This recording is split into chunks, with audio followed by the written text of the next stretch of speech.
Hi friends, welcome back to Sarbath kid channel. நான் கார்த்திகா முத்து. இன்னைக்கு ஆட்டு ஈரல் பெப்பர் ஃப்ரை தாங்க பண்ண போகிறோம். நான்வெஜ் பிரியர்கள் எல்லாருக்குமே ஆட்டு ஈரல் ரொம்பவே பிடிக்குங்க.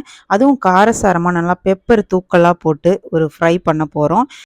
இந்த ஆட்டு ஈரல் பெப்பர் ஃப்ரை கூட இட்லி, தோசை, சாதம் எல்லாத்துக்கூடயுமே சாப்பிடும்போது டேஸ்ட்டு ரொம்ப சூப்பராக இருக்குங்க. காலையிலேயே சுட சுட 2 கல் தோசைய போட்டு, அதில ஆட்டு ஈரல் அந்த வறுவல வச்சு சாப்பிடும்போது டேஸ்ட் ரொம்ப சூப்பரா இருக்குங்க. இப்ப வாங்க ஆட்டு ஈரல் வறுவல் எப்படி பண்றதுன்னு பார்த்துரலாம். ஆட்டு ஈரல் மிளகு வறுவலுக்கு நான் இன்னைக்கு 1/4 கிலோ ஈரல் வாங்கியிருக்கேங்க. இதை நல்லா க்ளீன் பண்ணி எடுத்து வச்சுருக்கேன். இப்போ அடுப்பை பற்ற வச்சு ஒரு கடாயை வச்சுக்கோங்க. அதில் 2 டேபிள் ஸ்பூன் அளவுக்கு நல்லெண்ணெய் ஊற்றிக்கோங்க. ஏன்னா ஈரல்லாம் சமைக்கும் போது நல்லெண்ணெய் ஊற்றி செய்யும் போது டேஸ்ட் ரொம்ப சூப்பராக இருக்குங்க. இது கூடவே 1/2 ஸ்பூன் அளவுக்கு சோம்பு சேர்த்துக்கலாங்க. சோம்பு நல்லா பொரிய விட்டுறலாம். சோம்பு பொரிஞ்சதுக்கு அப்புறம் ஒரு 20 சின்ன வெங்காயத்தை சின்னதா கட் பண்ணி போட்டுக்கலாங்க. இப்போ சின்ன வெங்காயம் நல்லா எண்ணெயிலே வதக்கி விட்டுருங்க. வெங்காயம் நல்லா வதங்கினதுக்கு அப்புறம் ஒரு 2லேருந்து 3 பச்சை மிளகாயை சின்னதாக கட் பண்ணி போட்டுக்கோங்க. இது கூடவே ஒரு 6-7 பூண்டு பல்ல சின்னதாக கட் பண்ணி போட்டுக்கோங்க. இது எல்லாத்தையுமே நல்லா எண்ணெயிலே வதக்கிக்கோங்க. இது கூடவே ஒரு கை புதினாவையும் போட்டு நல்லா வதக்கி விட்டுருங்க.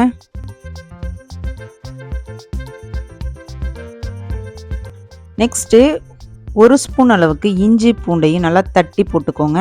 ஸோ இஞ்சி பூண்டை அரைக்காமல் தட்டி போட்டிங்க அப்படின்னா அதோட ஃப்ளேவர் இன்னும் சூப்பராக இருக்குங்க. இப்போ இஞ்சி பூண்டோட பச்சை வாசனம் நல்லா போயிடுச்சுங்க. இந்த ஸ்டேஜில் நம்ம எடுத்து வச்சுருந்த ஆட்டு ஈரலை உள்ளே சேர்த்துக்கலாங்க. சேர்த்துட்டு ஒரு 2 நிமிஷத்துக்கு நல்லா வதக்கி விட்டுறலாம் எண்ணெயிலேயே. இப்போ மசாலாலாம் சேர்த்துக்கலாங்க. 1 ஸ்பூன் அளவுக்கு காஷ்மீர் சில்லி பவுடர், 1 ஸ்பூன் அளவுக்கு மல்லித்தூள், 1/4 ஸ்பூன் கரம் மசாலா, 1/4 ஸ்பூன் மஞ்சள் தூள். இது கூடயே தேவையான அளவுக்கு கல்லுப்பு சேர்த்துக்கோங்க. சேர்த்துட்டு எல்லா மசாலாவையும் அந்த ஈரலோட சேர்த்து நல்லா மிக்ஸ் பண்ணி விட்ருங்க. இப்போ மசாலாலாம் எண்ணெயில் நல்லா வதங்கிருச்சு. இந்த ஸ்டேஜில் ஒரு தக்காளி பழத்தை சின்னதாக கட் பண்ணி போட்டுக்கோங்க. இது எல்லாத்தையுமே நல்லா வதக்கிக்கலாம். இப்போ இது கூட ஒரு 1/2 கிளாஸ் அளவுக்கு தண்ணி ஊற்றிட்டு மூடி போட்டுட்டு ஒரு 10 நிமிஷம் நல்லா வேக வச்சிடலாம். இடையிடையே நல்லா அந்த மசாலாலாம் அடி பிடிக்காத அளவுக்கு நல்லா மிக்ஸ் பண்ணி விட்டுருங்க. இப்போ 10 நிமிஷம் ஆயிடுச்சுங்க. ஓப்பன் பண்ணி பார்த்துடலாம். ஈரல் நல்லாவே வெந்திருக்குங்க. இப்போ இதில் 1 ஸ்பூன் அளவுக்கு மிளகுத்தூள் சேர்த்துட்டு நல்லா மிக்ஸ் பண்ணி விட்டுருங்க. ஃபைனலாக கொத்தமல்லி இலையை தூவி அடுப்பை ஆஃப் பண்ணிட வேண்டியதாங்க. ஒரு சுவையான மட்டன் ஈரல் மிளகு வறுவல் செம்மையாக ரெடி ஆயிடுச்சுங்க. இப்போ வாங்க சர்வ் பண்ணிடலாம். இன்னைக்கு சுட சுட ஒரு சூப்பரான மட்டன் மிளகு வறுவல் செம்மையாக ரெடி ஆயிட்டுங்க.